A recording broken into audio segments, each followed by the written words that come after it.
Hello everyone, আমি বাবলি আর আমাদের channel SB sweet ডায়েরিতে আপনাদের সবাইকে স্বাগত। আশা করি সবাই ভালো আছেন, আমরাও ভালো আছি। এবছর তো গরম আস্তে আস্তে করছে, কিন্তু সেইভাবে আসছে না। তো যা গাছপালা লাগিয়েছি সত্যি দেখে মন খারাপ লাগছে, সেইভাবে কিছু গাছপালা বেরোয়নি, কারণ ওয়েদার ভীষণ খারাপ। হ্যাঁ, কিছু ফুল গাছ বেরিয়েছে, পালং শাক গাছ বেরিয়েছে, কিন্তু সেগুলো ভালো করে যে বেরিয়েছে তা বলতে পারি না। অর্ধেক জায়গায় এখনো গাছপালা সেইভাবে বড় হয়নি। এখানে তো অর্ধেক গাছ বেরোয়নি, এই যে সব এরকম পড়ে আছে। দুটো দেখা গেল কুমড়ো গাছ মানে বেরিয়েছে। আর এখানে কিছু আমার প্রত্যেক বছর যেরকম আমি সূর্যমুখী ফুল গাছ লাগাই সেগুলো বেরিয়েছে। আদারওয়াইজ সেইভাবে কোনো ফুল গাছ হয়নি এবার। আর আমি এদিকে ভেজিটেবল চপ হবে সেই জন্য সমস্ত প্রিপারেশান নিচ্ছি। এই যে সমস্ত কিছু কেটে টুকরো টুকরো করে রাখছি, এটা আমার কাজ। আর সুমন রান্নার দায়িত্বে আছে, আলু দিয়ে আলুর দম হবে, কাশ্মীরি আলুর দম। আজকে বাড়িতে অ্যাকচুয়ালি কিছু বন্ধু বান্ধব আসবে, তারা তো বাঙালি না, তো তাদের জন্য নিরামিষ আজকে সমস্ত পদ তৈরি হবে। তো টমেটোর চাটনি এখানে বানিয়ে রেখেছি, আলু দিয়ে কাশ্মীরি আলুর দম হবে। আমাদের গোবিন্দভোগ চাল আছে, গোবিন্দভোগ চাল দিয়ে বাঙালিদের যে মিষ্টি পোলাও সেটা হবে। আর পনিরের একটা শাহী পনির হবে। তো এখন এইসব প্রিপারেশন চলছে আর কি, তার সাথে সব হবে একসাথে। কি রাধা বল্লভী, তাই তো? রাধা বল্লভী, হ্যাঁ রাধা বল্লভীটাও বলা বাদ হয়ে গেছে, রাধা বল্লভী হবে।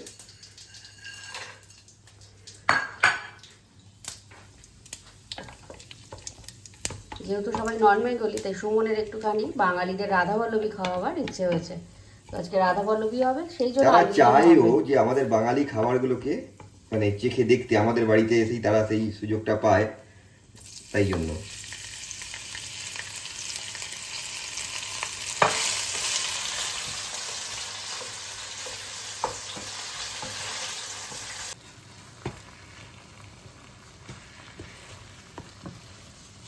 পনির মোটামুটি রেডি হয়ে গেছে, এই যে পনির।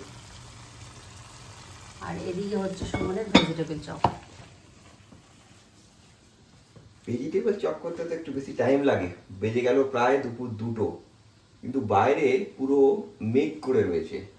অ্যাকচুয়ালি এই মানে গরমটা 2-3 সপ্তাহ আগে পড়েছিল, তারপরে তো এরকম মেঘ, আর এখানে মেঘ করলেই টেম্পারেচার কমে যায়।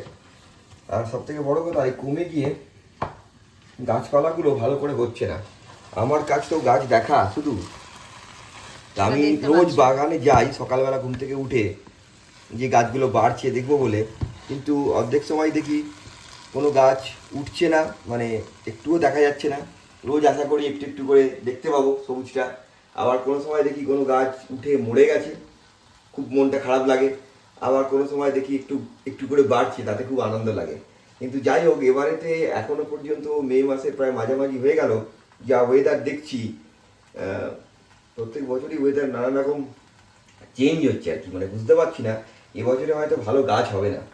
তোমার জামাটা দেখে বুঝতে পারা যাচ্ছে যে গরম আসছে, তুমি খুশি? জামাতেই গরম আসছে, কিন্তু বাইরের প্রকৃতিতে আসছে না, তাই জামা পরেই মনে আনন্দে আছি যে সামার আসছে, এই আর কি। আজকে রাধা বল্লভী হবে। আসলে বন্ধুরা বেশ বাঙালি খাবারটা তাড়িয়ে তাড়িয়ে উপভোগ করে। আমি একদম পাতি ওদের আমডাল, আমাদের যে একদম ঘরোয়া বাঙালি রান্না সেসব খাইয়েছি, ওরা খুব এনজয় করেছে। তাই আজকে একটু অন্যরকম, একদম ওই রকম নয়, তবে রাধা বল্লভী, এখানে আলুর দম করেছি, পুরো ঢাকা দিয়ে রাখা আছে। এখানে পনির, এখানে একটু সাদা ভাত রেখেছি, কারণ এক বন্ধুর মা আসছেন, সে কতটা পোলাও টোলাও খেতে পারবে। এখানে পোলাও এইসব রান্না হয়েছে, এখানে চাটনি হয়েছে। তো আর আমি এখানে এখনো রাধা বল্লভী রেডি করছি। আসলে এসে গেলে জাস্ট গরম গরম ভাজবো আর খেতে দেবো। আর ওইদিকে এখন চপ মানে রেখেছি, চপটা রেডি করে রাখা আছে, ওটাকে ভাজতে হবে। আর এখন ভেজিটেবল চপ ভাজার সময় হয়েছে। সুমন তো গেছে, এখানে একটা রবীন্দ্র জয়ন্তী মতো সেলিব্রেট হবে, সেই জন্য আমরা সবাই যেতে পারলাম না, সুমন একাই গেছে। আমি এখন এগুলো ভাজবো, ও প্রোগ্রাম শেষ করে চলে আসবো তাড়াতাড়ি। মনে মিক্সটা করে দিয়েছিল, আর আমি এখন এগুলোকে ভাজবো। মেন কাজ হচ্ছে ভাজা। আমাদের কাছের কিছু বন্ধু রবীন্দ্রনাথ আর সত্যজিৎকে নিয়ে একটা ছোট্ট প্রয়াস শুরু করেছে। নাম দিয়েছে মনে পড়ে রবি রায়। এটাই রবীন্দ্রনাথের জন্মদিনে তাদের শ্রদ্ধার্ঘ। আমাকে অনেক দিন আগের থেকে বলেছিল, বাবলিদেরও ইন্টারেস্ট ছিল, কিন্তু যেহেতু অন্যান্য বন্ধুরা আসবে তাই বাবলি আর আসতে পারলো না, আমাকেই নিমন্ত্রণ রক্ষা করতে আসতে হলো। এসে দেখছি বেশ ভিড় হয়ে গেছে আর আলোচনা খুব জমে উঠেছে। আসলে এরকম এই ছোট ছোট প্রয়াসগুলো দিয়েই আমরা আমাদের বাঙালিদের যে ঐতিহ্য সেটাকে এই দূর দেশে বাঁচিয়ে রাখার চেষ্টা করি। ব্যাপারটা হচ্ছে যে উগ্র জাতীয়তাবাদ একটা রাইটিয়াস ব্যাপার, সেটাকেই তুমি যদি একটু এক্সট্রিমে পুশ করো, তখন যদি তার যে মধ্যেকার যে উগ্রতা সেটা কিভাবে সাধারণ মানুষের স্বার্থের বিপরীতে চলে যায়, এইটাই হচ্ছে মূল স্পিরিটের। বেশ কিছুক্ষণ শোনার পরে বুঝতে পারলাম বিষয়টা হচ্ছে সত্যজিতের রবীন্দ্রনাথকে নিয়ে দুটো চলচ্চিত্র, চারুলতা আর তিন কন্যা, এই দুটোর কম্প্যারিজন চলছে। সেটার ব্যাপ্তি হচ্ছে 150 বছর ধরে, মানে সেটা এখন চলছে, মানে সারা ভারতে সেটা অ্যাডপ্ট করেছে। সুতরাং আমি যেটা এক কথায় বলতে চাইছি যে রবীন্দ্রনাথের পারিপার্শ্বিকে মহিলারা অন্দরমহলের হলেও তারা হচ্ছেন আলোকপ্রাপ্তা, এবং সেই আলোক তারা শুধু নিজেদের মধ্যে রাখেনি, যার ফলে আমরা এখনো 150 বছর পরেও আমরা কিন্তু ঠাকুরবাড়ির অন্দরমহল বলে রান্নার রেসিপির বই কিনি। কেন? তার কারণ হচ্ছে তারা শুধুমাত্র ওই লাউ আর পেঁপে নিয়ে যে দুটো ধীরে দিয়ে রান্না করা যাওয়া ছাড়া অন্য কিছু করা যায় সেটা তারা ভাবতে পারতেন, তাদের সেই আলোকটা ছিল। আর রবীন্দ্রনাথের যে সমস্ত নারী চরিত্র এসেছে তারা সেই আলোকে আলোকিতা। তাদেরই দুই চরিত্রের গল্প, ফণিভূষণ ও মণিমাণিকা, যেখানে ভালোবাসা ধীরে ধীরে রূপ নেয় অনুপস্থিতির শব্দে। শুরু করছি আমরা আজকের শ্রুতি নাটক মণিহারা।